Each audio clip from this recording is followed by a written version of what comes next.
Então, na verdade, eu gostaria, respeitosamente, de homenagear a todos os meus professores indistintamente, mas na pessoa da professora Maria Angélica Títera, rendo esta homenagem, especialmente pelo carinho que ela dedicou na divulgação do nosso projeto. Deixa eu liberar o microfone da professora Maria Angélica, se ela quiser fazer o uso da palavra. Me ajuda a encontrar aqui, que eu não enxergo, por favor. Eu já estou ouvindo aqui, Wander. Não sei se você está ouvindo. Obrigado, presidente. Estou todo atrapalhado, porque eu não sou técnico. Eu perdi o meu técnico. Deve estar retornando aí. Mas eu estou te ouvindo. Você está me ouvindo? Vocês estão me ouvindo? Ouvindo perfeitamente, presidente. Então as ordens. Virar o microfone da professora. Professora Maria Angélica, não é? E professora de Direito Constitucional. Não foi por acaso. Minha colega. Minha colega. Rui, sobe e desce. Deixa ele falar, não vou achar daqui. Com o mouse, por favor. Bom, enquanto a professora Maria Angélica não tem... Deixa eu ver se o Jefferson já voltou, porque ele assumindo a técnica facilita bastante.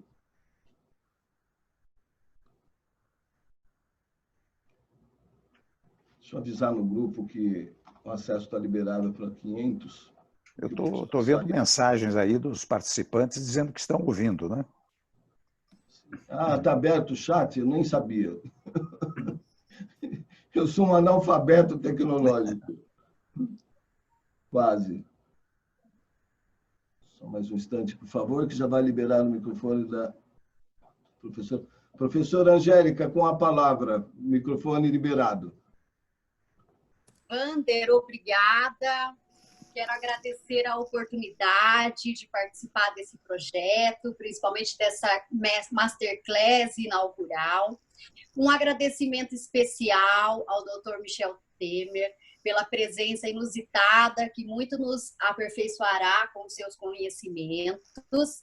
Agradecer a oportunidade de estar com vocês todos essa noite. Excelente live, sucesso para todos.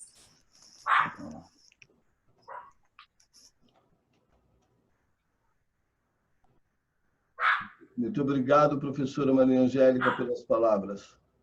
Então, passamos, em definitivo, a palavra para o nosso esperado palestrante da noite, com as boas-vindas novamente, presidente Michel Temer.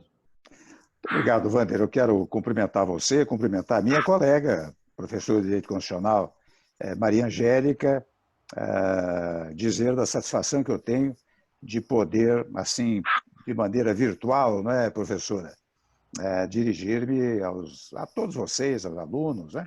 Uma oportunidade mais, digamos, de uma troca de ideias. O que eu pretendo fazer, me foi sugerido que assim me manifestasse, né?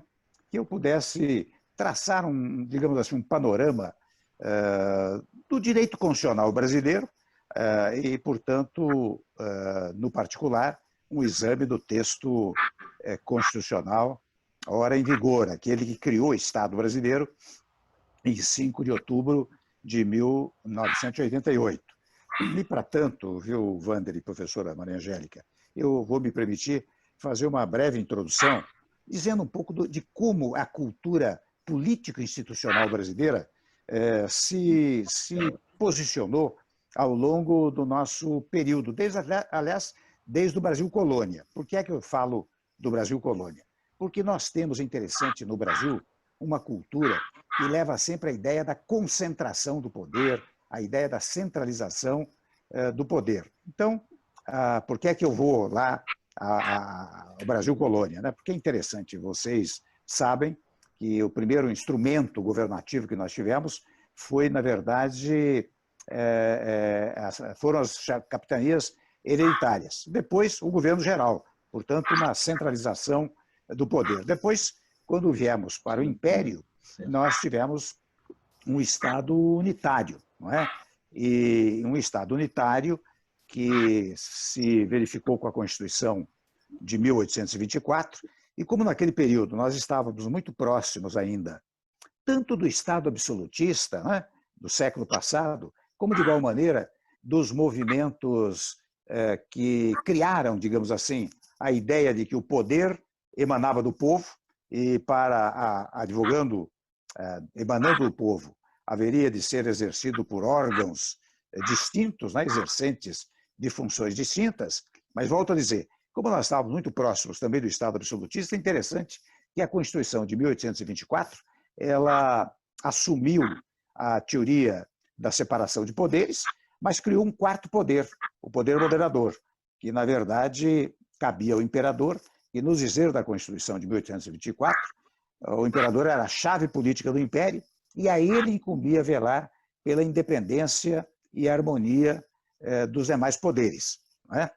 Então, eu saliento isso porque, para revelar a nossa índole, digamos assim, centralizadora. O primeiro Estado que tivemos não foi um Estado federal, foi um Estado unitário, portanto, com a centralização do poder. Muito bem, nós tivemos, interessante, o Dom Pedro I, né, que outorgou a primeira Constituição imperial, ficou pouco tempo no poder, porque logo depois veio seu filho com os regentes, né, o Dom Pedro II, que também não usou o poder moderador. Interessante, ele foi, nesse sentido, muito moderado, jurídica e politicamente, né, de modo que não teve nenhuma intenção de utilizar o poder moderador. Mas o fato é que nós viemos no período do Império, foi a Constituição até mais longeva que nós tivemos. Isto foi até 15 de novembro de 89, quando, pelo decreto número 1, que era um verdadeiro ato institucional, não é um ato constitucional, pelo decreto número 1, decretou-se a República, mas, ao mesmo tempo, decretou-se a federação no nosso sistema. Sequencialmente, veio a Constituição de 1891, inspirada até nos pressupostos da Constituição americana, né?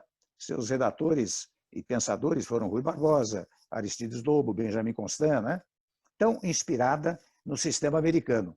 Mas, embora seus dizeres, digamos assim, fossem democráticos, o fato é que, ao longo do tempo, de 1891 a 1930, nós tivemos os mais variados conflitos internos no nosso país. Uma instabilidade extraordinária. Até que a vocação, digamos, centralizadora da nossa cultura jurídico-institucional nos levou a 1930. Em 1930, começa a haver um sistema de centralização que passou rapidamente pela Constituição de 34, chegando à Constituição de 37, esta já com dizeres mais autocráticos, né? Mas foi um período de 30 a 45 em que, digamos assim, houve uma concentração do poder, particularmente da figura de quem chefiava o executivo, né? Houve momentos que sequer funcionava o poder legislativo, né? Bom, então viemos de 30 a 45, com grandes problemas, os problemas os mais variados de natureza institucional. 45, 46, vem a Constituinte, e em 18 de setembro de 46, inaugura, pelo menos formalmente, um ciclo democrático e participativo, que foi a Constituição de 1946. Mas interessante que, mesmo nesta Constituição, a sua dicção era democrática, mas o dia a dia não coincidia com a Constituição escrita, né? É a velha diferença que vocês já devem ter examinado, entre a Constituição formal, que é aquilo que está escrito no texto constitucional, e a Constituição real, que é aquilo que se passa efetivamente na vida do Estado. Então, viemos de 46, mas, mais uma vez, a nossa vocação, digamos assim, centralizadora, levou a 1964. Em 64, um ato institucional, não é? Começou a produzir uma centralização do poder que foi se agravando ao longo do tempo, especialmente quando chega em 68, com um ato institucional rigorosíssimo, que era o ato institucional número 5. E assim foi de 64 até 88, quando então, em 87, né, convocou-se uma constituinte, e esta constituinte produziu o Estado que hoje nós vivemos. Eu digo o Estado que hoje nós vivemos para dizer que, sob o foco jurídico, nós somos uma nação muito nova. Nós temos 32 anos, nem chegamos ainda há 32 anos de existência, porque juridicamente o Estado nasce quando nasce a Constituição, ou seja, a Constituição é a face visível de um Estado constituído. Então, digamos assim, sob o foco sociológico, sob o foco geográfico, sob o foco histórico, muito bem, o Brasil nasceu lá atrás, mas sob o foco jurídico, que é o que interessa a nós da área jurídica, né? Vamos ser advogados, juízes, promotores, procuradores, delegados, etc., o Brasil nasceu, na verdade, em 5 de outubro de 1988. E agora também com uma Constituição extremamente participativa e democrática. E até interessante, eu anoto esse fato porque é importante. A Constituição de 46, ela tinha como fundamento de validade, como suporte, a Assembleia Constituinte de 45 e 46. Mas quando chegou em 64, o fundamento de validade da Constituição de 46 passou a ser o ato institucional editado naquela oportunidade. Tanto que o artigo 1º desse ato institucional, depois rotulado com o número 1, né, numerado número 1, ele dizia: continua em vigor a Constituição de 46 com as modificações constantes deste ato institucional. Ou seja, volto a dizer, o fundamento de validade da Constituição de 46 passou a ter um novo suporte, que era o ato institucional de número 1. Portanto, um ato de natureza centralizadora, autoritária, autoritarismo, digamos assim, que perdurou até 88, passando pela Constituição de 67 e até uma emenda constitucional em 1969, que era quase uma nova Constituição, né? Mas sempre com dizeres realmente mais concentradores.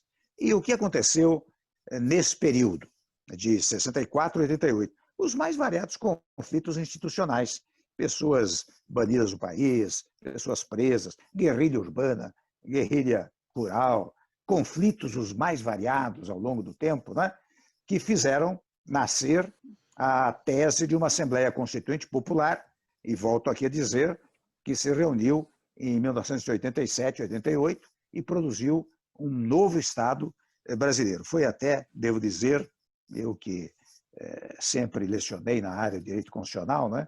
Foi meu primeiro mandato como deputado federal constituinte. Até conto aos amigos que nos ouvem, nos acompanham, que eu era procurador-geral do Estado no governo Montoro, em 84, né? 83, 84. Logo depois ele me nomeou secretário da Segurança Pública, e quando surgiu a campanha eleitoral para a Constituinte, ele me chamou e disse: "Ô Temer, você é professor de Direito Constitucional, você podia se candidatar para a Assembleia Constituinte." Portanto, ele que me incentivou a este ingresso mais efetivo na vida pública, né? E eu me candidatei e acabei indo para a Assembleia Constituinte, e lá, graças a Deus, eu tive o prazer de ser muito chamado pelos colegas, né? Os colegas tinham teses para a Constituição de 88, e me chamavam muitas vezes: "O Temer, você não quer sustentar essa minha emenda, essa minha tese aqui na tribuna?" Né? Então, eu tive realmente muita participação. E até conto para vocês um pouco, acho que é importante isto que eu vou contar, embora seja um fato histórico, como se deu, ou como se deram, os trabalhos da Assembleia Constituinte. Né? No primeiro momento, havia sido constituído no passado uma chamada Comissão de Notáveis, que redigiu um texto constitucional. E um texto constitucional que adotava o parlamentarismo como sistema de governo. Mas quando os constituintes assumiram, capitaneados pelo grande líder, que era o doutor Ulisses Guimarães, né? Os constituintes resolveram partir do zero, ou seja, deixaram de lado este projeto pré-estabelecido, não é? Que, como reitero, estabelecia um sistema parlamentar de governo, e começaram constituindo comissões. Então, constituíram comissões temáticas. Havia uma Constituição de tripartição do poder, uma Constituição da ordem econômica e social, uma comissão dos direitos individuais, uma comissão dos direitos sociais, e assim por diante. Em cada comissão havia subcomissões. Na comissão da separação de poderes, havia uma subcomissão do Ministério Público da Magistratura. E eu fui exatamente para essa subcomissão do Ministério Público e da Magistratura, onde também eu tive a oportunidade de inserir um preceito muito importante para os colegas advogados brasileiros. Eu tratei também da advocacia, da Procuradoria do Estado, da Procuradoria da Fazenda Nacional, da Advocacia Geral da União. Nós tratamos desses temas lá nessa subcomissão. Muito bem. Quando terminava os trabalhos da subcomissão, eu devo dizer que eu trabalhei muitíssimo pelo Ministério Público, pela magistratura, pela advocacia, né?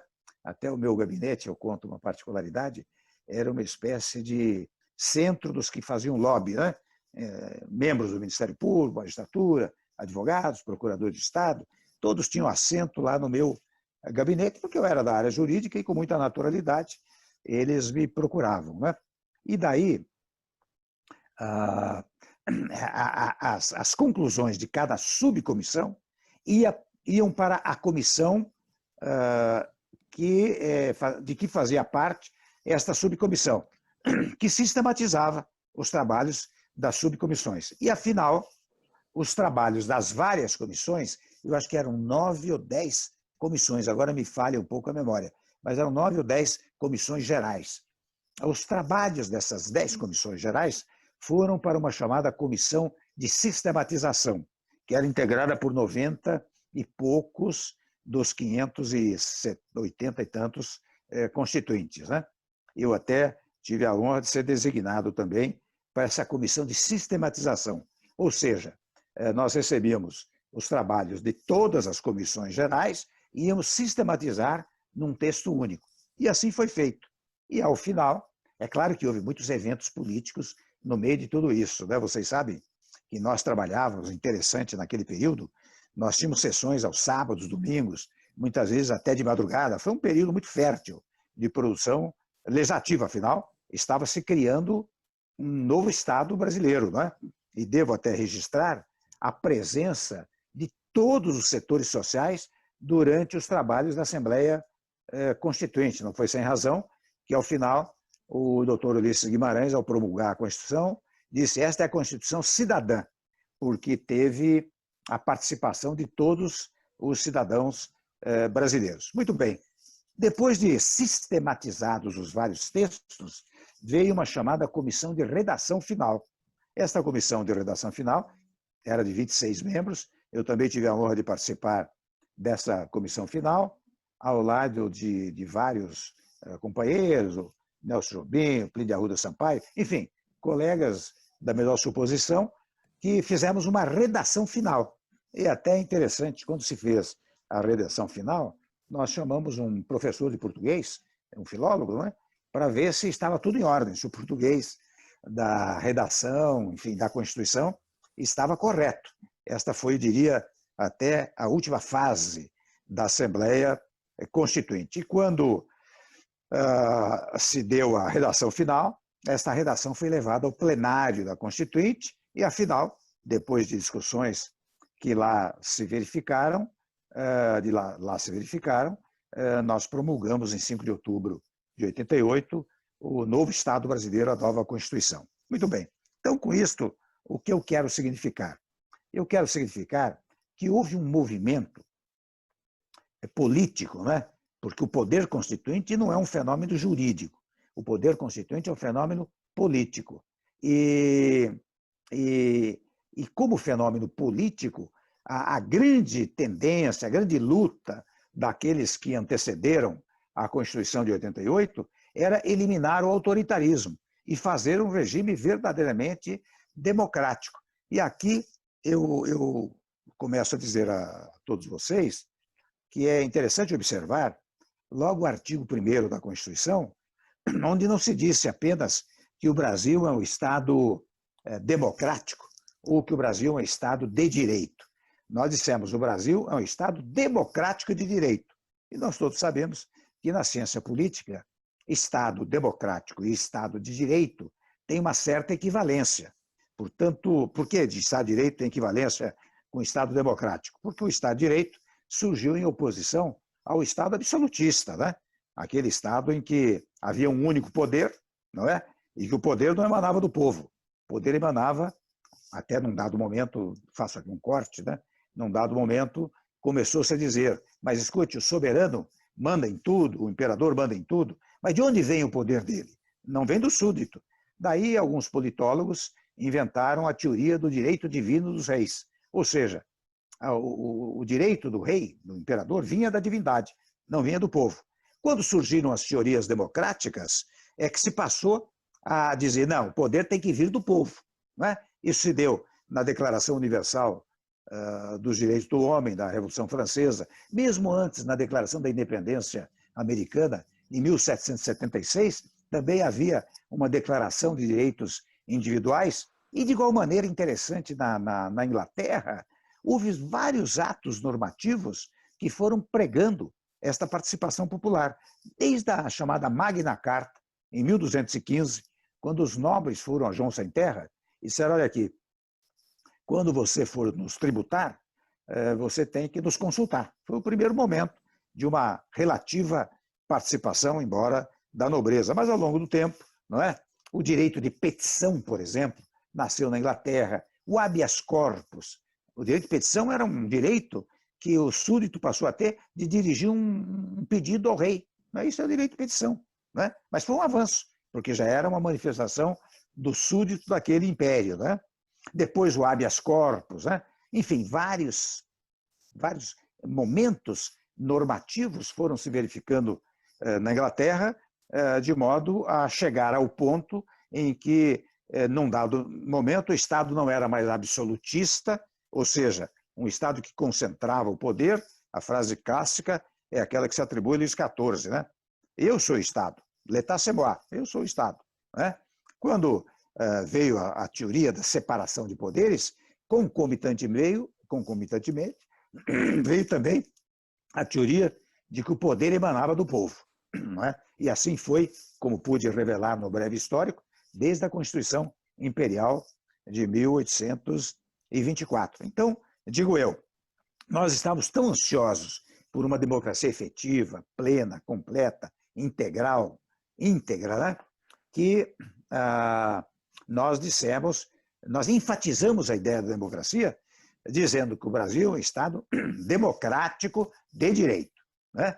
Se dissesse só Estado democrático, era democrático. Se dissesse só Estado de direito, era democrático. Né? Mas, volto a dizer, ansiedade por um sistema participativo, um sistema enaltecedor dos direitos individuais e contra o autoritarismo, contra a centralização, era tão intenso que, volto a repetir, nós definimos logo no artigo 1º esta ideia de um Estado democrático de direito.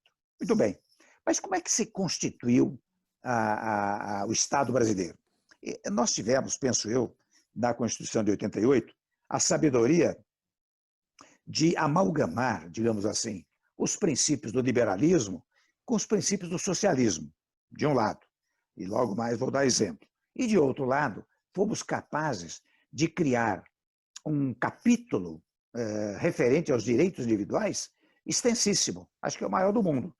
Quem pega lá o artigo 5º da Constituição Federal verifica que há 78 incisos reveladores dos direitos individuais e que não é uma enumeração exaustiva, ele ainda é uma enumeração exemplificativa, porque o parágrafo 1º desse artigo diz que, na verdade, os direitos ali catalogados não prejudicam outros que tenham sido objeto de direitos de tratados internacionais referentes aos direitos humanos que tenham sido aprovados no Brasil. Então, volto a dizer, além de ser um longo elenco, 78 incisos, ele é exemplificativo. Outros tantos podem ser invocados. Então, volto a dizer, esse amálgama, essa mistura dos direitos liberais com os direitos sociais e um amplo elenco de direitos individuais é que dão muita força, muita potência à nossa Constituição Federal. Então, para dar exemplo, digamos assim, de princípios liberais, você vê, a nossa Constituição incentiva a iniciativa privada, protege a propriedade, embora a condicione ao bem-estar social, não é? Ela enfatiza bravamente a iniciativa privada, e aqui até eu faço um corte, vocês vejam o que é administração pública, faço um corte aqui, que é uma derivação do texto constitucional. Quando vocês acompanham a história da administração pública brasileira, vocês verificam que, no passado, a administração era direta, não havia chamada administração indireta. Num dado momento, percebeu-se que era preciso flexibilizar um pouco a administração direta. Criou-se a administração indireta por meio das chamadas autarquias. Depois, mais adiante, interessante, verificou-se que era preciso, talvez, para flexibilizar a administração pública, fazer as autorizações, as concessões, não é? E, ao mesmo tempo, criar as empresas públicas e as sociedades de economia mista, porque estas podem utilizar-se de regras do direito privado. Criaram-se empresas públicas, sociedades de economia mista. Caminha-se mais adiante, e de fora a parte as concessões e autorizações, caminhou-se para a ideia das privatizações, quer dizer, entregar serviços que são públicos para a iniciativa privada, não é? Portanto, obedecendo a quê? Obedecendo ao texto constitucional, que, como ressaltei, incentiva a iniciativa privada no nosso país, não é? O próprio fenômeno da desapropriação, por exemplo, com o pagamento justo, não é? É um prestigiamento para a iniciativa privada, perdão, para a propriedade. Quando nas áreas rurais você também deve receber o valor justo mediante títulos da dívida agrária, também é um prestigiamento da propriedade. São princípios de natureza liberal. De fora a parte, naturalmente, os chamados direitos individuais, que estão muito ligados à ideia do liberalismo, né? A ideia de que o indivíduo tem direitos oponíveis ao próprio Estado, não é?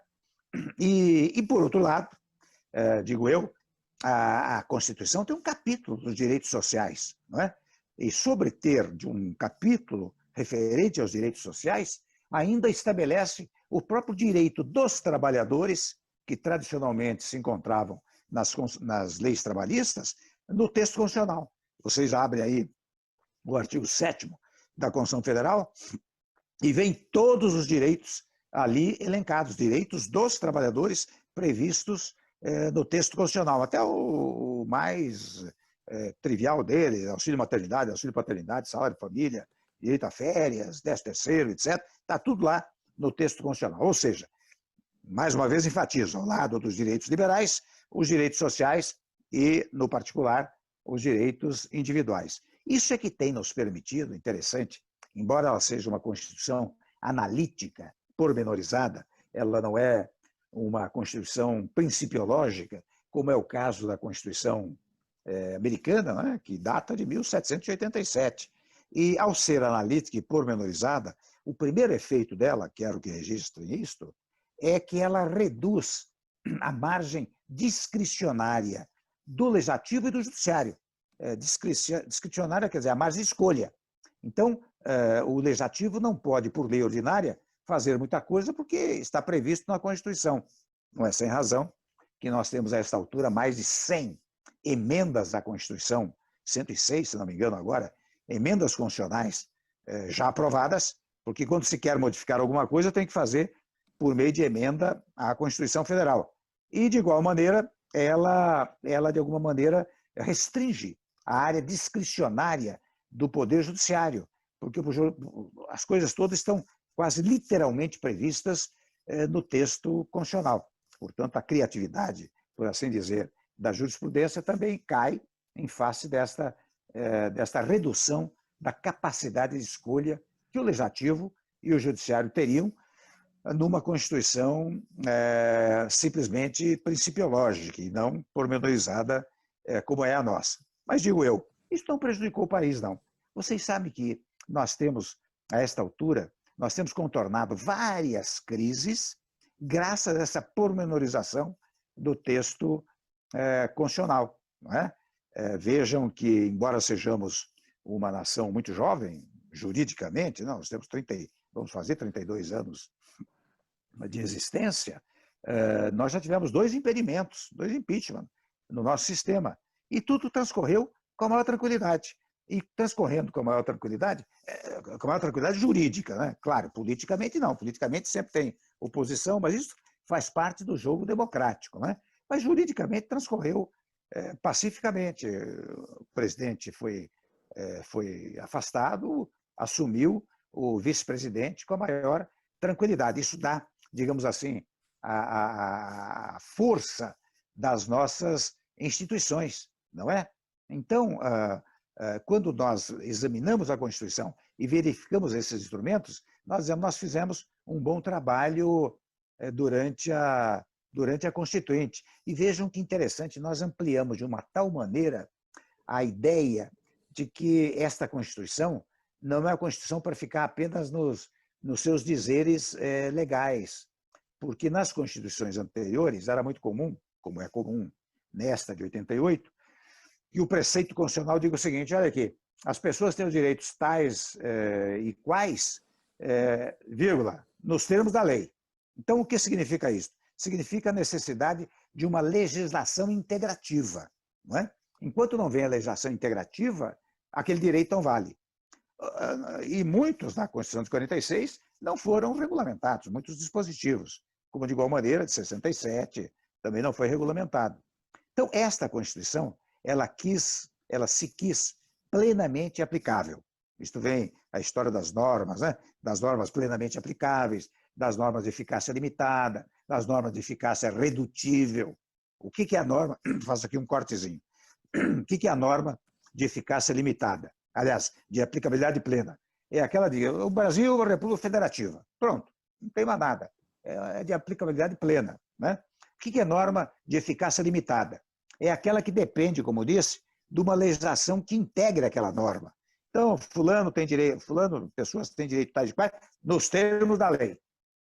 Esta é uma norma de eficácia limitada. E há outras que são normas de eficácia redutível, ou seja, que também são chamadas normas de eficácia contida.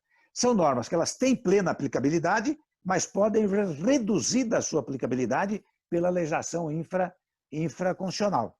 Não é? Pois bem, neste caso da Constituição brasileira, o que se quis e o que se quer é que ela seja plenamente aplicável. Por isso se criou um instrumento, uma novidade do nosso sistema, ao lado do controle da inconstitucionalidade por omissão, porque você sabe que na pirâmide normativa a Constituição ocupa o ápice, né? Todas as leis, decretos, portarias, tudo que existe debaixo dela tem que acompanhar o que está no texto constitucional. Se não estiver no texto constitucional, pode-se declarar a sua inconstitucionalidade e, portanto, ela é banida do sistema. Mas, ao lado da inconstitucionalidade por ação, criou-se um sistema de ação direta de inconstitucionalidade por omissão. E o que significa isso? Se tarda a regulamentação de um determinado dispositivo constitucional, certas figuras catalogadas lá no artigo 103 da Constituição Federal, presidente da Câmara, presidente do Senado, presidente da República, confederações sindicais, partidos políticos, podem ingressar com uma ação direta de inconstitucionalidade por omissão perante o Supremo Tribunal Federal. E o Supremo pode vir e dizer, de fato, há uma omissão, eu declaro esta omissão, ela não tem, por assim dizer, sanção, né? Não tem castigo penal, né? Castigo legislativo. Mas é ruim para o legislativo, porque o legislativo, a todo momento, fica recebendo, digamos assim, uma chamada de que está se omitindo na produção daquela normatividade. E mais do que entregar a essas figuras que estou mencionando, do artigo 103, entregou a cada indivíduo essa possibilidade, criando o chamado mandado de injunção, que tem o mesmo efeito da ação direta de inconstitucionalidade por omissão. Ou seja, se eu tenho direito, percebo, um direito que viria pela legislação integrativa, percebo que está tardando demais a regulamentação desse dispositivo, eu posso ir individualmente, por mandado de injunção, ao tribunal e dizer, olha aqui, eu teria esse direito e não posso gozar dele, porque há uma omissão de natureza legislativa. Então, vejam como a nossa Constituição foi criada, foi estruturada, o Estado foi estruturado de uma maneira que pudesse dar a maior participação a todos os cidadãos brasileiros, né? E vejam que, ademais disso, a regra das constituições anteriores era a regra da representatividade. Você adotava a democracia, mas a chamada democracia representativa. Portanto, a regra era a seguinte: todo o poder emana do povo, que o exerce por meio dos seus representantes. Nessa Constituição, não. Nessa Constituição se diz: o poder emana do povo, que é exercido diretamente ou por meio de representantes. Então, o povo tem condições, no nosso sistema, de exercer diretamente a democracia. Por que instrumentos? Pelos instrumentos previstos na Constituição. Quais são eles? O primeiro deles é a chamada iniciativa popular, ou seja, o povo, com um certo número de eleitores, tem o direito de dar início a um processo de formação da lei. É uma coisa extremamente participativa e democrática. Por outro lado, prevê-se a hipótese do plebiscito e do referendo. O plebiscito, que é para autorizar a feitura de uma lei ou um ato administrativo qualquer. O referendo, como o próprio nome diz, para referendar algo que foi feito e que só entra em vigor se houver o referendo. Esta é a fórmula, digamos, de ação da democracia direta no nosso sistema, né?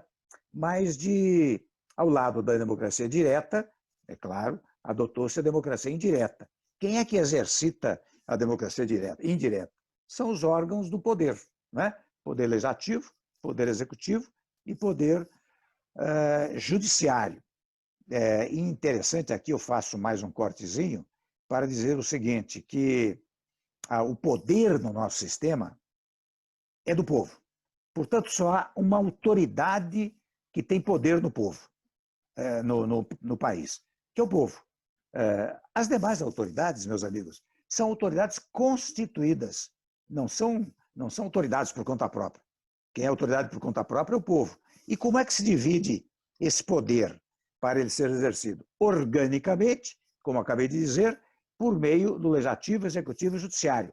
E territorialmente, já que nós estamos numa federação, pela União, estados e municípios e Distrito Federal. Portanto, o poder do povo é exercitado indiretamente, organicamente e territorialmente, ou, se quiserem, espacialmente. Né? Esta é a forma de exercer o poder. E interessante aqui, eu digo um fato que deve ser muito tratado e incentivado nos dias atuais, que é o seguinte: vocês vejam, eu disse que as autoridades todas são autoridades constituídas, então tem que ter obediência absoluta ao texto constitucional. E o que o texto constitucional fala quando trata da separação de poderes?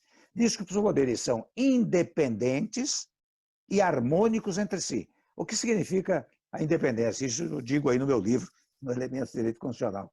A independência significa que cada poder se auto-organiza. Cada poder tem suas competências próprias. Tem sua autonomia financeira, sua autonomia administrativa, até sua polícia própria, não é? Enfim, a organização de cada poder é por conta dele próprio. Um não pode interferir no outro. Primeiro ponto. Mas manda também que a atividade seja harmoniosa, harmônica. Então, quando há uma desarmonia entre os órgãos do poder, o que há é uma inconstitucionalidade, não é? Porque, eu volto a dizer, nós chegamos ao poder levados pelo povo. Então, nós somos autoridades constituídas. E aqui convinha eu fazer uma breve referência a um trabalho até do professor Carlos Aires Brito, que identificou na Constituição o significado da palavra poder.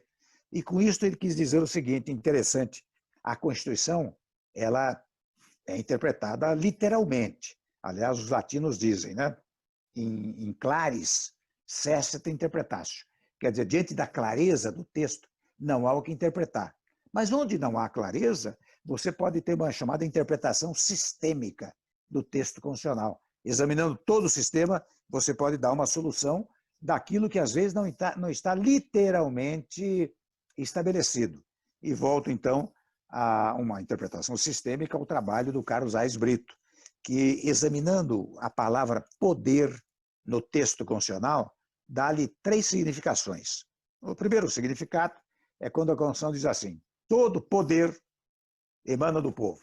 Aí, diz ele, a palavra poder tem o significado de soberania, ou seja, aquele poder incontrastável de mando, aquela capacidade de querer coercitivamente, aquela capacidade de fixar competência, é do povo. Portanto, é soberania. Mais adiante diz assim: são poderes da União o legislativo, o executivo e o judiciário. Aí, diz ele, a palavra poder tem o sentido de órgãos. Ou seja, são órgãos da União, o legislativo, o executivo e o judiciário. Vai mais adiante e lá se encontra o seguinte: o poder legislativo é exercido pelo Congresso Nacional, etc. O poder executivo é exercido pelo presidente da República. O poder judiciário é exercido assim e assado. Aqui, diz ele, a palavra poder tem o significado de função. Então, o que a soberania popular, que está lá no primeiro poder, né, determina? Que os órgãos do poder executem determinadas funções. Né? Vejo que isto é fruto de uma interpretação sistêmica do texto constitucional. Enfim, o que eu quero significar, e já vejo que passo dos 50 minutos, né? O que eu quero significar, e as aulas nunca devem se alongar além de 50 minutos, porque cansa quem nos ouve, né? O que eu quero significar é que é importantíssimo que nós, especialmente nos dias atuais, não é, nós tenhamos um apreço cada vez maior pela Constituição brasileira, pela Constituição Federal. Porque vocês veem que hoje se fala muito em segurança jurídica, como se fosse até digamos assim, até uma coisa fora do direito, e não é.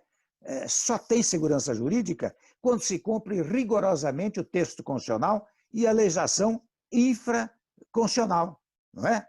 Porque para que existe o direito? Vou fazer uma fala. Aqui tem alguns mandando uma mensagem dizendo que a aula está boa, pode continuar, vou continuar mais 5 minutos. Não é? Mas o que é o direito? Qual é a razão da existência da norma jurídica? É para regular relações sociais de um povo determinado, estavelmente fixado em um território. Essa, aliás, é a regra que define o que é o Estado. O que é o Estado? O Estado é a existência de uma ordem jurídica imperativa que incide sobre determinadas pessoas, que é o povo, estavelmente fixado num determinado território. Esta é a definição de Estado. Então, digo eu, você tem segurança jurídica, por exemplo, para constituir uma empresa. Você tem segurança jurídica para ser contratado como empregado. Você tem segurança jurídica para ser empresário. Você tem segurança jurídica para constituir família. Não é? Você tem segurança jurídica para ingressar numa faculdade. Por quê? Porque você sabe quais são seus direitos e deveres. E interessante, quando você vê a repartição dos poderes, né? O legislativo, ele vocaliza a vontade popular. Porque quem é que vocaliza a vontade popular? É a lei. Quem é que produz a lei? É o legislativo. O executivo, o que faz? Ele executa, o próprio nome está dizendo. Executa o quê? A vontade popular. Portanto, ele executa o disposto na lei. Por isso que eu digo sempre, e foi o que eu fiz no meu governo, trazendo o legislativo para governar comigo, não apenas pela minha formação democrática, mas porque a Constituição assim determina. Eu trouxe o legislativo para governar comigo, né? Porque, volto a dizer, o executivo depende do legislativo. Você, presidente da República, você manda projeto de lei para o legislativo, você tem que aprovar. Você edita medidas provisórias, você, presidente da República, você precisa que o legislativo converta aquela medida provisória em lei, sob pena de perder validade ou caducar. Não é? Então, o executivo e o legislativo têm que trabalhar juntos. Em outras palavras, têm que governar juntos. Não tem que haver distância, diferença entre o legislativo e o executivo. E, finalmente, o judiciário existe para solucionar controvérsias, não é? Por isso que o juízo do judiciário se diz que é imparcial. Imparcial significa in parte, isto é, não parte interessada no litígio. Porque se alguém no judiciário tem interesse no litígio, né, a favor da defesa, da acusação, ou da ação creditória, ou contra o crédito, ou do conflito familiar, você tira o critério da imparcialidade. E a imparcialidade é fundamental. Eu digo isso, meus amigos, até com certo pudor intelectual, porque essas coisas são triviais, elas deviam ser adotadas com a maior tranquilidade. Mas hoje, mais do que nunca, interessante, dizer trivialidades, dizer obviedades, dizer frugalidades na área jurídica está sendo importantíssimo, porque as pessoas vão se esquecendo desses conceitos que eram utilizados no passado e que hoje são esquecidos, muitas vezes até interessante, quando há uma disputa judicial, não é? Muitas vezes tem acusador, tem defesa, não sei o quê. Você quer saber quem vai ganhar, não é como se aplica o direito. Ele quer saber quem vai ganhar, não é? E daí, quem vai ganhar aquela demanda, né? Então, esses conceitos são fundamentais. E, finalmente, se me permitem, eu estou me estendendo um pouco demais, mas, se me permitem, eu sugiro aos nossos amigos que estão nos ouvindo, né?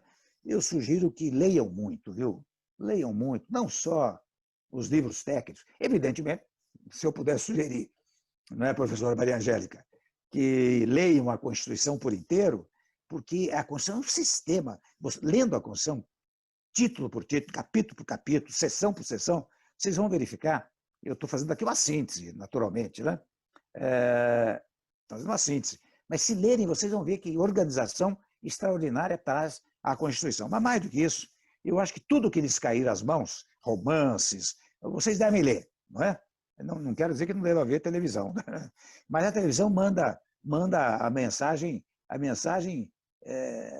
pronta para você não precisa pensar. No livro, não. Você precisa cinematografar as cenas que você lê, as poesias que você lê, você cria na sua mente. E mais, ainda que você não seja um expert em gramática portuguesa, o fato de você ler demais apura os seus ouvidos, apura a sua fala. E eu digo isto porque nós, advogados, nós da área jurídica, advogado, juiz, promotor, delegado, procurador, o que seja, né? Nós lidamos com um único trabalho, com um único instrumento, que é a palavra escrita ou a palavra oral, verbalizada. Esse é o nosso instrumento de trabalho. Nós não temos aquele negócio da cárie, do dentista, a história, o computador lá dos médicos, os aparelhos da engenharia, nós não temos isso. O nosso instrumento é a palavra, né? E a palavra há de ser feita de uma maneira compreensível, não é? Muitas vezes, eu tenho meu livro de constitucional, por exemplo, na verdade, eu ditei esse livro, vocês sabem que eu vou contar só para terminar. Eu escrevi esse livro há muito tempo, está em 25ª edição, teve mais de 15 tiragens, né? Mas eu contratei uma taquígrafa lá atrás e disse, olha, eu vou dar uma aula aqui sobre poder constituinte. Muito bem, eu dava aula, ela depois punha para mim no papel, trazia para mim, eu corrigia, punha nota de rodapé, e agora, vamos, hoje é Poder Legislativo, suas funções. E assim fui, ditei o livro inteirinho, não é? Ditei o livro inteirinho.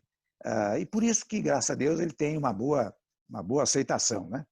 Por causa desta. Eu tentei simplificar as palavras, eu tirei um pouco o mistério dos conceitos, né? Como eu digo lá no meu livro, a história poder constituinte. Sabe do que vem? Vem de poder constituir, não é? O marceneiro tem poder constituinte. Ele constitui uma mesa, ele junta pedaços de madeira, tintura, pintura, verniz, ele constitui uma mesa. O povo constitui o Estado. Por isso que como nós tivemos em 87, 88, nós temos sempre poder constituinte. Nós temos o poder de constituir um novo Estado. A Constituição chama-se assim porque ela é uma lei, é a lei maior. Por que ela se chama Constituição? Porque ela constituiu uma figura política chamada Estado. Então, quando você lê muito, você vai aprendendo a simplificar os conceitos. E, portanto, aliás, há um desembargador amigo meu, isso eu sempre aprendi desde os primeiros tempos que eu advogava, e mesmo sendo procurador do Estado, aliás, quando era procurador do Estado, ele era procurador do Estado, advogava e dava aula toda noite. Dava aula toda noite na PUC e na Faculdade de Itu, toda noite e todo sábado de manhã, não é? Durante mais de 30 anos. E assim exerci a advocacia, exerci a procuradoria, mas eu sempre aprendi o seguinte, o mandado de segurança, por exemplo, ele se destina a proteger direito líquido e certo. Então, se você, para proteger um direito líquido e certo, você precisa escrever 50 páginas, o direito não é tão líquido e certo assim. O direito líquido e certo tem que ser cristalino, transparente, solarmente claro. Então, você com 10 páginas, sei lá, 8 páginas, 15 páginas, quem sabe, você é capaz de revelar o seu direito. Se você precisa de 50, 80 páginas, é porque o direito não é tão líquido, talvez seja ilíquido. Não é? Então, meus amigos, agora que eu já estou chegando a 1 hora da nossa aula, eu paro por aqui, não é? Agradeço muito o convite para estar com a professora Maria Angélica, o Wander, com todos os amigos aí que me ouviram, e vocês não sabem com que prazer, depois de passar anos e anos na vida pública, né? É claro que estando na vida pública ainda eu dava aulas, né? Palestras, conferências, né?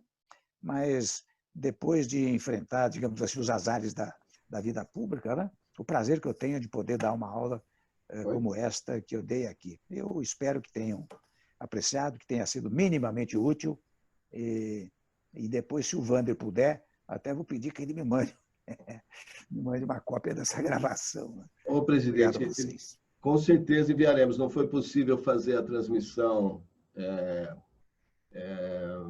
da live por problemas técnicos. Tivemos todos eles aqui. Foi um dia terrível para a gente, muito sofrível, mas a gravação nós conseguimos fazer. Vamos colocá-la nas redes sociais e vamos enviar uma cópia ao presidente. Eu tenho aqui, presidente, eu abri inscrição para fala por e-mail. Eu tenho 1, 2, 3, 4, 6 perguntas. A gente consegue ainda responder ou estamos avançados? Pode ser. Eu responderei brevemente, porque a partir de 20 para as 10 eu tenho uma outra live, uma outra aula. Okay. Então, Rui, por favor, temos uns 20 minutos aí pela frente. Não perder muito tempo, libera o telefone do Lucas Lima Diniz. O Lucas Lima Diniz é um caso sui generis. Nosso grupo aqui é formado por graduandos e pós-graduandos do direito. O Lucas, ele tem 16 anos, é estudante do 2º ano do ensino médio, mas é um apaixonado pelo direito, razão pela qual me convenceu de fazer parte nesse grupo, inclusive disputando alguns concursos que a gente faz semanalmente, concursos Pergunta da Semana, já tendo ganhado vários livros, viu? Então, com a palavra, Lucas Lima Diniz, é a sua chance. Faça a sua pergunta para o presidente e professor Dr. Michel Temer. Certo, boa noite. Estão me escutando? Sim, perfeito, Lucas. Bom, boa noite, presidente. Quero dizer que é uma honra muito grande poder falar com o senhor. Eu agradeço a presença, agradeço também ao Wander por ter me dado a oportunidade de estar aqui, mesmo estando no ensino médio ainda, né? Eu estou no 2º ano, mas participar desse projeto aqui, onde só tem doutor, estudante de direito, para mim é uma honra muito grande. Eu não tenho nenhuma pergunta técnica, assim, muito bem elaborada, ainda mais porque não adiantaria eu vir com algo grande e não entender os termos, mas eu vou trazer para a minha realidade, presidente. Eu sou estudante da rede pública e lá praticamente não existe debate político. Quando se ergue a palavra política, de duas uma. Ou inicia uma bagunça generalizada, aquilo que a gente chama de politicagem, né? Ou então vem um preconceito. O pessoal diz que política não presta, que corrompe as pessoas, etc. Isso vindo de pessoas da minha faixa etária, eu tenho 16 anos, então vindo de pessoas de 16, 17, 18 anos eu entendo. Mas algo que me chamou a atenção foi uma publicação no site Consultor Jurídico, que traz o feedback de muitas pessoas em relação a uma das suas obras, o livro O Elemento do Direito Constitucional. Um deles foi de uma doutora, uma advogada, ela pede para não ser identificada. Ela disse que a obra segue a tradição acadêmica de escrever banalidades manualescas e, segundo ela, a atividade pública contamina a postura. Em contrapartida a isso, na mesma publicação mais abaixo, inclusive recentemente o Wander me mostrou algo similar, é que somente para cargo de presidente do executivo o senhor foi o 12º formado em direito, de um total de mais ou menos 41, se eu não me engano. E não é à toa que o Brasil ele tem um apelido de República dos Bacharéis, né? Então, presidente, a pergunta que fica é por que a tentativa da grande maioria, inclusive dessa doutora, que ao meu ver busca tirar a credibilidade da obra simplesmente pelo senhor se tratar de uma figura política, porque eles tentam criar essa desconexão entre direito e política, e direito e política, política e direito e vice-versa, dá para uma coisa caminhar sem a outra, ou é simplesmente um senso comum equivocado da grande maioria? E, novamente, muito obrigado aí, foi uma honra falar com o senhor. Muito prazer, Lucas, e meus cumprimentos pela preocupação e pela pergunta, que revela o seu interesse até precoce, né, pela área jurídica. Mas, respondendo a você, Lucas, eu quero dizer que eu até escrevi esse livro interessante antes de entrar na vida pública, você sabe. Eu comecei a dar aulas com 27 anos de idade, né? E só entrei na vida pública aos 42 anos, mais 43 anos, né? Portanto, eu escrevi esse livro antes de ingressar na vida pública. Primeiro ponto. Acho que, eu não sei quem é essa professora, penso que ela não se preocupou em examinar o sucesso do meu livro, né? Porque, graças a Deus, eu acho que a esta altura, não vou exagerar, se eu disser que vendeu já uns 300 ou 400 mil exemplares, não sei bem, mas mais de 300 mil exemplares vendeu, né? Certamente ela não comprou. Aliás, pode ter comprado, porque fez comentários, né? Mas se comprou, com a devida vênia, não aproveitou, porque o meu objetivo foi precisamente escrever uma obra de fácil compreensão. Eu não quis... há pessoas que usam o chamado juridiquês, né? E acham que são inteligentes ou capacitadas porque abusam do juridiquês, né? E o juridiquês, até eu recomendaria a ela que lesse, por exemplo, o Código Civil de Clóvis Bevilacqua, que é lá de 1916, 17, né? Uma obra preciosíssima, uma linguagem singela, simples, né? De fácil compreensão. Enfim, acho que é isso, primeiro ponto. O segundo ponto que você levanta, acho que é a questão da política, né? Política e direito, etc. Né? Eu acho que é o seguinte, há um preconceito, efetivamente, contra a classe política. Né? De vez em quando, vocês podem perceber, tem gente que se candidata, especialmente em prefeituras, né? Dizendo assim, eu não sou político, vote em mim. Com a devida licença, é a ignorância mais absoluta do vocábulo política. Porque política vem de polis, que é do grego polis. Polis é cidade. Então, quem quer administrar a polis, administrar o município, o estado, a união, ele é necessariamente político, não adianta dizer que não é político. Então, quando ele diz assim, não sei se é a concepção dessa ilustre professora que você mencionou, né? Mas quando você diz assim, eu não sou político, é uma contradição nos próprios termos. Não há como deixar de ser político, ou seja, administrador da polis, se você quer fazê-lo, né? Eu acho que houve uma desmoralização da classe política, acho ruim, mas não acho bom, porque nós vivemos um regime republicano e a república se ancora exatamente na ideia da temporalidade de mandatos. Então, se você elege deputado, senador, prefeito, governador, presidente, a cada 4 anos você pode rever a sua posição. Essa é a ideia básica da república, né? Então, quando você não está satisfeito com aquele que foi eleito, você diz o povo muda. Né? E isso acontece até com relativa frequência. Mas olha, Lucas, meus parabéns e sucesso nos estudos aí a você. Novamente, muito obrigado, presidente. Outra pergunta? A pergunta agora é o colega da Universidade São Judas Tadeu, Gabriel Marques Batista Silva, Universidade São Judas. Com a palavra, liga o seu microfone, Gabriel Marques, por favor. Na sequência vem o Washington Tomás, já fica atento. Washington Tomás, da Uninove Santo Amaro. O Gabriel não está respondendo? Vamos passar ao Washington Tomás, da Uninove Santo Amaro. Washington Tomás, a palavra é sua. Para liberar o microfone, Washington. Libere o seu microfone, por favor, Washington. Boa noite. Me ouvem? Sim, perfeitamente. Boa noite, doutor Michel Temer. Muito boa noite. Uma honra ter um aulão desse com o doutor. Obrigado. A minha pergunta eu gostaria de saber o que o doutor acha hoje dessa atuação do STF. Pois não. Olha, o Supremo, você sabe que o Supremo, eu acabei de dizer na minha fala, né, ele se pauta pela ideia da imparcialidade. Primeiro ponto. Segundo ponto, ele exerce, de alguma maneira, vou usar uma expressão entre aspas, mas ele exerce uma espécie de função moderadora. Porque quando há conflitos, não é? Se eu tenho um direito meu violado, ou há conflitos até entre poderes, ou até, muitas vezes, entre agentes públicos, né?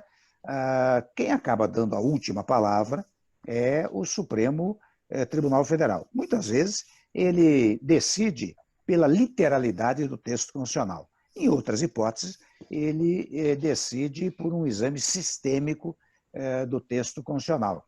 Eu sei que na sua pergunta está mais ou menos embutida a ideia de um certo ativismo, digamos assim, do Supremo, né?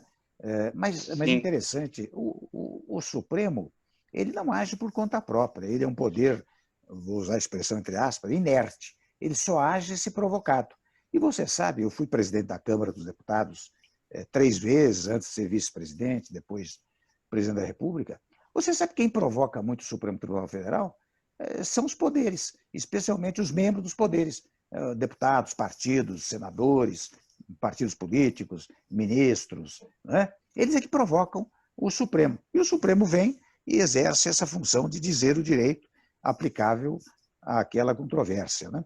É claro que se o Supremo desviar-se destes pressupostos que eu estou anunciando aqui e anunciei na minha aula, é claro que daí, sim, iria para o ativismo. Eu não creio que no presente momento, por mais que... Sabe por quê, Washington, né? Isso. Porque neste momento há muito conflito, né? Há uma coisa no Brasil de uns contra outros, né? Não só entre brasileiros, mas entre os poderes entre si. Há um mal-querer entre as pessoas, entre os órgãos do poder. Isso não é bom. Eu sempre preguei a pacificação do país, desde o tempo que eu era deputado, presidente da Câmara, vice-presidente, presidente, até por uma razão singela. Eu até peço que vocês, antes de dormir hoje, vocês leiam o preâmbulo da Constituição Federal. Preâmbulo vem de pré-ambulare, quer dizer, antes de caminhar. Portanto, antes de entrar no texto da Constituição. Vocês vão ver logo no preâmbulo a palavra paz e pacificação, né? Quer dizer, a nossa Constituição, ela prevê a paz, a pacificação, a harmonia interna dos poderes, a harmonia entre as pessoas. Vou dar mais um exemplo. Quando você chega lá no texto, aqui poderia dar dezenas de exemplos. Quando você diz assim, todos são iguais perante a lei, não podendo haver distinção de sexo, raça, credo religioso, cor, etc., etc., a mensagem da Constituição é unam-se todos. Né? Esta é a ideia. E o que mais se vê hoje é uma atuação de desunião, de desagregação, que não é útil para o país. E muitos querem se transformar em heróis da pátria, etc., o que também é ruim, não é bom. A pessoa tem que cumprir os seus deveres nos termos da Constituição e da lei. Nada mais do que isso. Ok, muito obrigado, doutor presidente. Gabriel Marques, ainda está disposto a fazer a sua pergunta? Está liberado o microfone. Se ele não se manifestar, vamos passar a palavra para o André Lopes Rigo, da Uninove, do campus Vila Maria. Liberando o microfone. A palavra é sua, André Lopes Rigo. Boa noite, doutor presidente. É um prazer, satisfação estar nessa honrosa aula sobre direito constitucional. A minha dúvida é o seguinte, nesse momento de pandemia, esse momento atípico que a gente atravessa, quais os cuidados que o Estado ele precisa ter para não ferir alguns direitos humanos fundamentais previstos aí no artigo 5º da Constituição Federal? Obrigado. Olha, André, o que ocorre é o seguinte, é claro que a pandemia é uma situação excepcional, né? Mas interessante, até vou contar uma coisa a vocês, quando eu assumi o governo, eu estabeleci uma emenda constitucional chamada do teto dos gastos públicos, mas prevendo exata e precisamente a ideia de uma comoção interna, de uma pandemia como esta, nós estabelecemos uma regra na emenda constitucional dizendo que, em hipóteses desta natureza, nós remetimos ao artigo, acho que é o artigo 167, parágrafo 3º da Constituição Federal, que permite os chamados créditos extraordinários. Ou seja, em casos como este, você não precisa gastar apenas até o teto fixado orçamentariamente. Você pode ultrapassar o teto. E você sabe que tem acontecido isso. A União Federal tem destinado bilhões, aí, né? Não são milhões, bilhões, para os mais vulneráveis, para a micro e pequena empresa, até para as grandes empresas, com vistas a manter a empregabilidade, né? Os estados estão cumprindo o seu papel, não é? Aqui em São Paulo, por exemplo, o governador João Dória, abriu as estradas para os caminhoneiros fazem parte das chamadas atividades essenciais para abastecer o supermercado, farmácias, hospitais, os operadores da medicina, os da segurança pública, os heróis que recolhem o lixo, né? São atividades essenciais que, na verdade, são compatíveis com esse momento da pandemia, né? Então, o que é preciso para não ferir direitos humanos, porque eu não sei bem se o seu objetivo foi dizer, será que essas proibições, o isolamento social, por exemplo, é uma proibição legítima ou não? A meu modo de ver, porque você sabe por quê, André? A vida, assim como o direito, é feito de valores. Aqui você tem o valor vida e o valor economia. O valor mais relevante neste momento é o valor vida, porque o valor vida vai e não volta. Você vê que já são mais de 65 mil óbitos ocorridos até o presente momento. São pessoas que foram, lamentavelmente, e não voltam. A economia, ela vai e volta. O Brasil é pleno desses momentos. Eu, quando assumi o governo, eu tinha um PIB, um Produto Interno Bruto, negativo, de menos 3,6%. Um ano e 7 meses tinha um PIB positivo de 1,3%.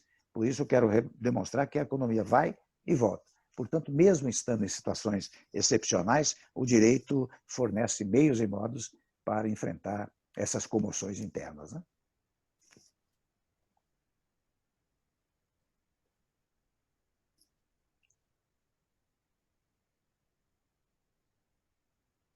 Se tiver uma próxima pergunta, vamos lá, que está encerrando o tempo aqui. Última chamada para o colega da São Judas, o Gabriel. Ainda está na sala? Se não, vamos passar a palavra para o Matheus Lucas, que é a última pergunta, se eu não me engano. O Matheus não está na sala. Matheus saiu da sala também? Saiu. Então vamos ver. Douglas Fontes, qual que é a universidade dele? Universidade São Judas Tadeu. Libera o microfone do Douglas. Douglas, a palavra é sua. Ele tem que... Você precisa habilitar o seu microfone, Douglas.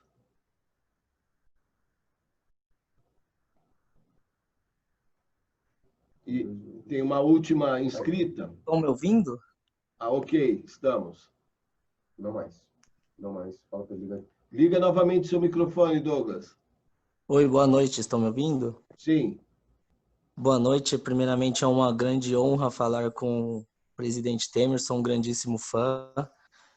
A pergunta que eu mandei no e-mail era referente qual a opinião, na verdade, do senhor em relação às mutações constitucionais que foram acontecendo nesses quase 32 anos de Constituição. O senhor acha que foi muito benéfico? Ainda tem muita coisa que pode ser melhorada ou não? Queria ver a visão do senhor a respeito. Muito obrigado, sou um grande fã. Muito obrigado a você, viu? Agradeço a gentileza, viu? É o seguinte, nós temos, como disse, mais de 100 e tantas emendas à Constituição Federal, e isso é fruto precisamente do fato nós termos uma Constituição muito pormenorizada, né? Então, o legislador ordinário não consegue praticar leis ordinárias, porque muitas vezes ele quer mexer em coisas que já estão previstas no texto constitucional. De alguma maneira, as emendas constitucionais, elas vão adaptando, digamos, o texto constitucional a realidades do instante, a realidades do momento, né? E isso é muito comum. Você sabe que há uma teoria do professor Miguel Reale, pai, né? Que é a teoria chama-se fato, valor e norma. Ou seja, há certos fatos que vão ganhando tal relevância que eles são, num dado momento, avaliados e valorizados se transformam em normas jurídicas. Eu dou aqui o exemplo dos chamados crimes hediondos, né? Que de vez em quando há uns crimes aí que são catalogados como crimes hediondos. Por que são catalogados? Porque é um fato que aconteceu, foi valorizado ou avaliado, e a partir daí passou a ser norma jurídica. Então, essas adaptações, nos Estados Unidos, por exemplo, que a Constituição é principiológica, se você examinar a jurisprudência americana desde 1787, ela foi mudando, foi se modificando de acordo com as realidades sociais e históricas de certos momentos, né? Aqui no Brasil, mais modestamente, né, nós também vamos fazendo isso. Vão acontecendo coisas que vão exigindo uma nova normatividade, uma adaptação aos tempos atuais. Em outras palavras, eu não sou contra essas modificações constitucionais, né? Desde que não se pense em constituinte, porque se você pensar numa Assembleia Constituinte, a Constituinte surge como ruptura do sistema estabelecido. Em outras palavras, a Constituinte é a face visível de algo que será. A Constituição é algo visível de algo que é, não é? O Estado é. A Constituinte é de algo que será. Então, eu, pessoalmente, acho que se não for uma Assembleia Constituinte, evidentemente não há razão para impedir modificações constitucionais, né? E agora acho que eu vou agradecer ao Wander, viu? E à doutora Maria Angélica, a todos, mas eu tenho um outro compromisso logo mais. Né? Presidente, nós é que agradecemos ao seu pronto atendimento ao nosso convite.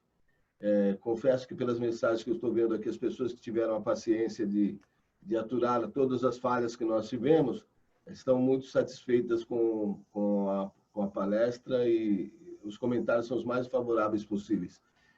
Agradeço muito, mais uma vez, a ter atendido o nosso chamado e para finalizar, só digo que preciso informar os colegas que todos os que estão inscritos, né, neste evento terão preferência para o evento de amanhã, que vai falar sobre o processo deixa eu olhar aqui para não me perder o roteiro. Pacote anticrime, o doutor René Duó Souza vai proferir a palestra. Nós vamos trabalhar esta noite adentro para dirimir todos os problemas técnicos que tivemos para não tê-los amanhã. Muito obrigado, presidente Michel Temer. E assim podemos, lhe passo a palavra para o encerramento, aí, para a sua despedida. Volta, Temer. Eu quero agradecer a todos vocês. Vi as mensagens aqui, as mensagens muito carinhosas, né, em relação à nossa aula. Agradeço a todos os alunos, a todos aqueles que participaram, ao Wander e a nossa colega, a professora Maria Angélica. Um grande abraço. Boa noite a vocês. Obrigado, presidente. Então, uma boa noite.